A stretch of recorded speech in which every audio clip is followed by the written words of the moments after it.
Diketahui Anya Geraldine dan sederet artis serta influencer Indonesia kini sedang berada Paris. Sederet artis dan influencer ternama itu yakni Ariel Noah, Kaanu, Reza Arab hingga Wendy Walter akan tampil sebagai perwakilan brand asal Indonesia. Mereka berangkat ke luar negeri bersama untuk menghadiri event Paris Fashion Week yang berlangsung pada tanggal 28 Februari hingga tanggal 8 Maret mendatang. Sebelum acara event Paris Fashion Week 2022, Anya Geraldine dan rombongan berjalan-jalan menikmati suasana di Paris. Saat baru tiba di Paris, Anya Geraldine sempat membagikan kedekatannya dengan anak Ariel Noah, Alea Anata.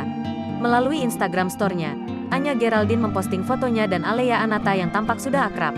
Kedekatan Anya Geraldine dengan anak Ariel Noah pun sempat menjadi sorotan. Tak hanya itu, potret Anya Geraldine di depan tempat ikonik Paris, Menara Eiffel juga menarik perhatian. Tampak Anya Geraldine berpose dengan gaya khasnya yakni jempolnya. Terlihat Anya Geraldine sangat cantik dan menuan mengenakan pakaian serba hitam dengan paduan blazer coklat. Tak lupa Anya Geraldine mengenakan kacamata hitam sambil mengangkat satu jempolnya. Pada postingan Anya Geraldine dengan pose jempolnya itu, pemeran Lydia Danira layangan putus itu pun mengingatkan sesuatu hal. Kepada warganet, Anya Geraldine mengingatkan agar tak lupa dengan jempol.